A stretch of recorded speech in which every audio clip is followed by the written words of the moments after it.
Salut, je m'appelle Julien Piche, mais on me connaît sous le pseudo de Ding Chavez sur l'entre du dingo. J'adore le airsoft, surtout quand il fait beau dehors. Et comme j'ai un métier pourri, ben ça m'occupe l'esprit. Là il fait beau, alors je vais aller poutrer du noob. Je m'équipe avec mon hoodie MTO, ma casquette MTO, mes mitaines MTO, j'ai des crocs aussi MTO.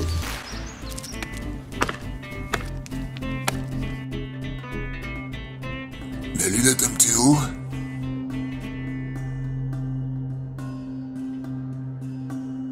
Mon casque Peltor MTO.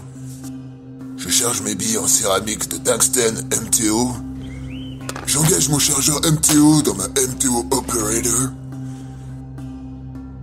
Et là, je suis prêt à défoncer tout le monde comme Chris Costa Croisière.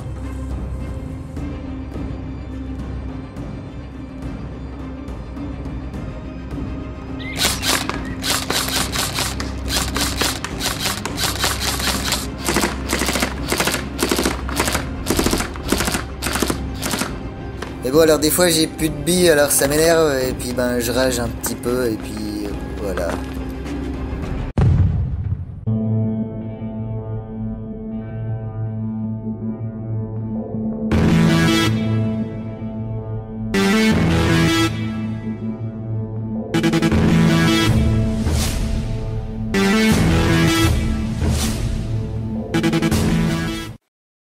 Ça a l'air bien ce MTO ou je sais pas quoi là, je sais pas quand ça va sortir mais bon. Je n'ai aucune info les gars, donc pas la peine de commenter en ce sens. C'était voilà un petit troll, parce que maintenant l'humour on appelle ça du troll. Ouais, je me suis auto-trollé sur le MTO parce que je savais que vous alliez poser des questions. Et je n'ai aucune autre réponse à vous donner que c'est peut-être pas si loin du but qu'on pourrait le penser. Mais aujourd'hui on va surtout parler de la petite dernière de BO Dynamics, la BO Operator. Donc cette BO Operator, on va se le faire en français, hein, c'est une base VFC. Vous savez sans doute que BO travaille en partenariat avec plusieurs usines, dont VFC, Lonex. Là, ils sont donc partis d'une base R15 VFC qu'ils ont un petit peu modifiée. Cette réplique devrait déjà être disponible à un prix public conseillé de 399 €. Il est possible que vous la trouviez un petit peu moins chère ou un petit peu plus chère, les boutiques étant responsables de leur prix. C'est eux qui voient s'ils veulent faire plus ou moins de marge. Hein. La réplique est livrée dans une boîte que vous pouvez voir derrière moi, une boîte noire, toujours avec le visuel de chez BO Dynamics. À l'intérieur, la réplique est placée dans un grand sac plastique qui lui-même vient prendre place dans une coque thermoformée. Là, c'est arrivé par transporteur. Merci beaucoup à Flo de m'avoir fait parvenir cette réplique. J'avais quelques demandes sur cette réplique BO Operator, donc je me suis dit, allez, s'il y a moyen qu'ils m'en prêtent une, tant qu'à faire, on fait une petite presse. Alors souvent il n'y a pas beaucoup de choses dans les boîtes VFC, donc là c'est la même chose. Hein. Vous allez avoir un chargeur, c'est un chargeur mid-cap par contre. Vous voyez avec une coque en acier, mid-cap, 120 billes. Donc ça c'est pas mal, on verra tout à l'heure si c'est compatible avec d'autres marques de chargeurs. Vous avez un petit manuel d'utilisation, voilà, qui vous dit un petit peu comment manipuler la réplique. Alors il n'y a pas d'éclaté ni rien du tout. C'est vraiment assez succinct. Et puis il y a la réplique que vous pouvez voir derrière moi.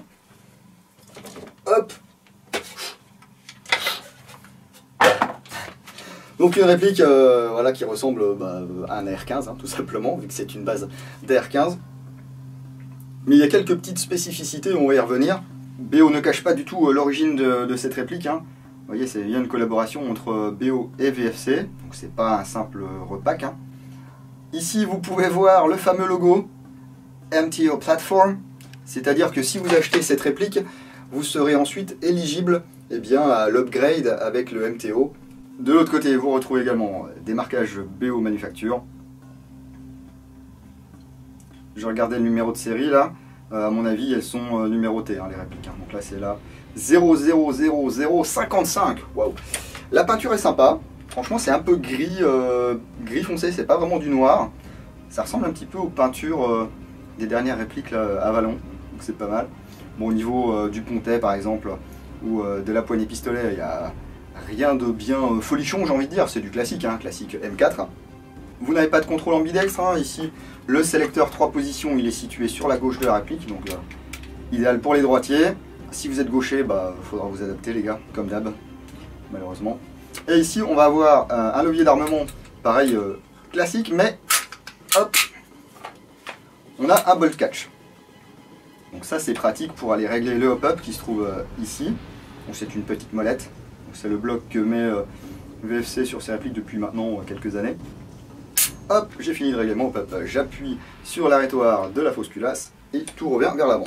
Le puits de chargeur, ici vous voyez il y a une petite gommette rouge. Traditionnellement VFC mettait des petites pastilles de couleur selon la puissance des répliques. Je ne sais pas si c'est encore le cas. Rouge là ça signifierait qu'on serait au-dessus des 350 fps. Si on avait une pastille bleue, on serait en dessous des 350 fps. Ça je vous en dirai un petit peu plus pour la review complète, lorsque j'aurai fait les tests de tir, etc. Le canon externe c'est un modèle 14 pouces et demi, avec un cache-flamme tout à fait banal dessus. On a un filetage de 14 mm anti-horaire, ça vous permet de mettre un petit peu tout ce que vous voulez là-dessus. Le rail est un rail Daniel Défense, relativement long, hein.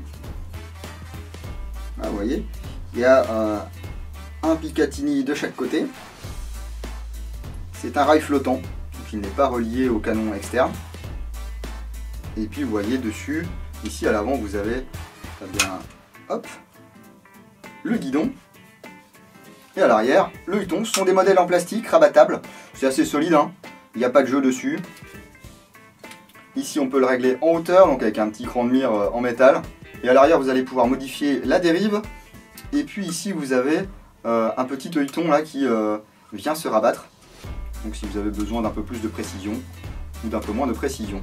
Ensuite, vous appuyez sur le bouton, vous les repliez. Alors c'est pas mal en secours ça, hein, quand nos piles sont décellées, parce que bien sûr on va mettre un point rouge là-dessus, hein, la plupart du temps. Donc vous voyez ici les rails sont numérotés, les emplacements sont numérotés. Ce n'est pas le cas sur le garde-main. Au niveau du garde-main en tout cas il n'y a pas de jeu. Vous pouvez entendre, ça c'est typique de chez VFC, je sais pas ce qu'ils font avec leur cote de tube de crosse, mais quasiment systématiquement, eh bien, il y a du jeu au niveau de la crosse. Surtout qu'ici, on va avoir une crosse UTG Pro. Donc c'est une crosse qui est faite pour se monter sur des vrais tubes de crosse, sur des vrais R15, des vraies armes. Donc ici, le talon en caoutchouc ne va pas s'enlever.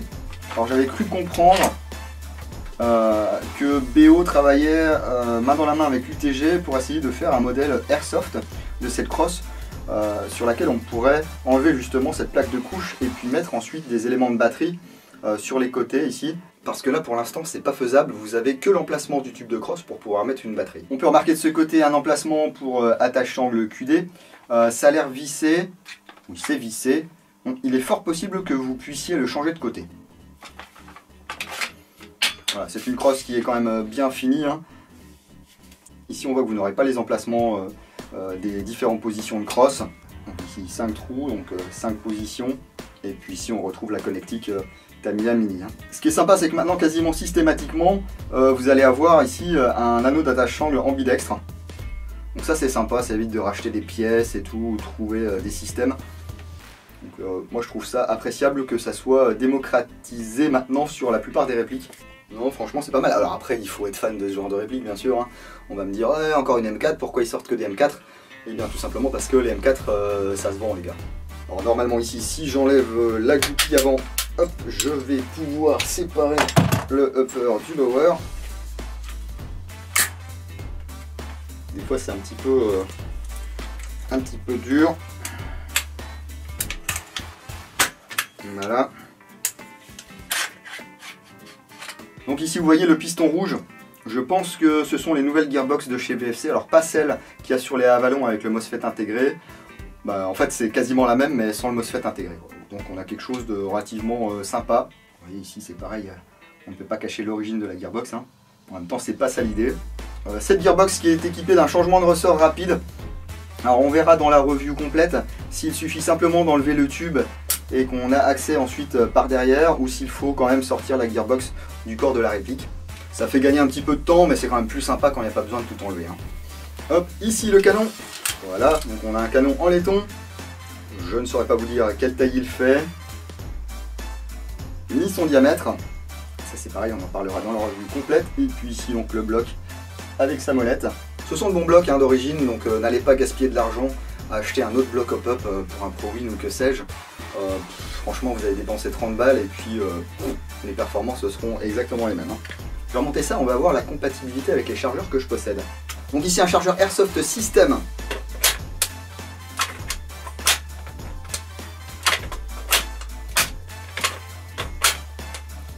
Ceux-là, ils ont toujours un petit peu de soucis avec la plupart des répliques d'ailleurs. Ici, un chargeur CA. J'ai quasiment que des chargeurs polymères, hein, je suis désolé. Le chargeur CA, c'est parfait. Un chargeur Amoeba. Ce qui peut arriver parfois avec ces chargeurs, c'est que ça fit pas très bien. Là, effectivement, j'ai 5 chargeurs Amoeba. Il y en a un qui fonctionne pas très bien, alors qu'il fonctionne bien sur d'autres répliques. Donc, je ne sais pas à quoi c'est dû.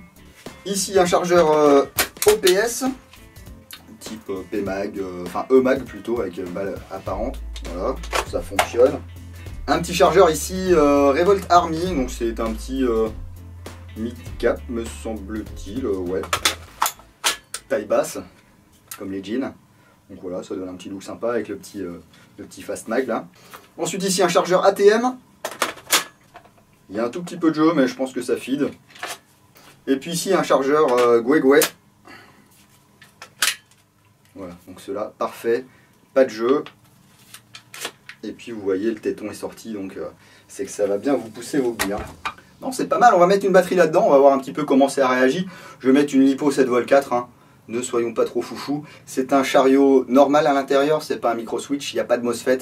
Donc restons prudents. Hop, les lunettes. Un homme averti en vaut deux. Toujours considérer une réplique comme étant chargée, les gars, même si vous savez qu'elle n'est pas chargée.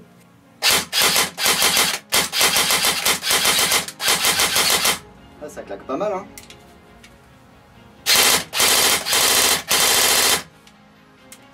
Bon, franchement, en sortie de boîte avec une 7V4, c'est pas dégoûtant, hein. Voilà, je pense avoir fait le tour de cette réplique BO Operator.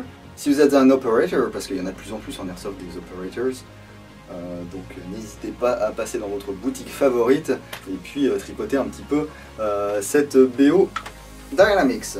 Pour un peu moins de 400 €, ouais, c'est pas un prix qui est super déconnant, hein. Voilà, on est quand même dans du VFC, donc c'est relativement haut de gamme, on va dire, au niveau des AEG. Il y a un chouette RIS, une crosse RD, la nouvelle gearbox de chez VFC, des capacités de customisation qui sont, j'allais dire, quasiment infinies, mais ouais, vous pouvez porte-avioniser ça sans souci, vous pouvez changer le cache-flamme, vous allez pouvoir changer la poignée ici. À l'intérieur, dans les gearbox VFC, c'est du V2 standard, donc si vous voulez upgrader ça, si vous sentez le besoin d'upgrader ça, c'est pas un souci.